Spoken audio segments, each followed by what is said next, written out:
এই বর্ষায় সবার বাড়িতেই এই জিনিসটা কিন্তু খুব কমন, কম বেশি সবার বাড়িতেই কিন্তু হয় তালের বড়া, যেটা খেতে তো হয় খুব নরম আর বাইরেটা হয় খুবই ক্রিস্পি। তাহলে চলো রেসিপিটা শুরু করা যাক। আর রেসিপিটা যদি ভালো লাগে অবশ্যই একটা লাইক, কমেন্ট, শেয়ার আর ফলো করে দিই। প্রথমে এখানে দেখো একটা বড় সাইজের আমরা পাকা তাল নিয়ে নিয়েছি, সেটাকে ভালো করে পরিষ্কার করে ধুয়ে নিয়ে এর খোসাটা ছাড়িয়ে নিয়ে তালের পাল্পটা বের করে রাখবো। এটাই কিন্তু একটু সময় সাপেক্ষ কাজ। তালের পাল্পটা আমাদের বের করা হয়ে গেছে। এবারে এর মধ্যে দিয়ে দিচ্ছি 1 বাটি মতো নারকেল কোড়া। এবারে দিয়ে দিচ্ছি হাফ বাটি মতো সুজি, দিয়ে এটাকে বেশ ভালো করে মিশিয়ে নেব যাতে সুজির সঙ্গে তালটা খুব ভালোভাবে মিশে যায়। এবারে ওর মধ্যে হাফ বাটি মতো ময়দা, স্বাদ মতো চিনি আর 1 চিমটে মতো নুন দিয়ে এটাকে বেশ ভালোভাবে মিশিয়ে নেব যাতে ময়দার কোনো রকম লাম্পস এর মধ্যে না থাকে।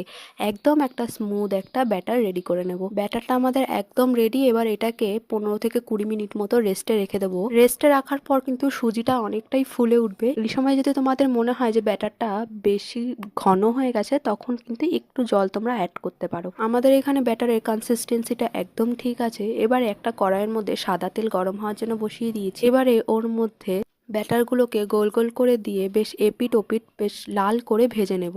দেখো আমাদের তালের বড়াগুলো কত সুন্দরভাবে ফুলেছে। প্রত্যেকটা তালের বড়াই কিন্তু এরকম খুব সুন্দর হয়ে ফুলে উঠেছে। ব্যাস আমাদের তালের বড়া একদম রেডি। এটা কিন্তু খেতে খুব ক্রিস্পি হয়েছিল আর ভিতরটা ঠিক সেরকমই নরম হয়েছিল। তোমাদের কার কার তালের বড়া পছন্দ অবশ্যই কিন্তু কমেন্ট করে জানিও।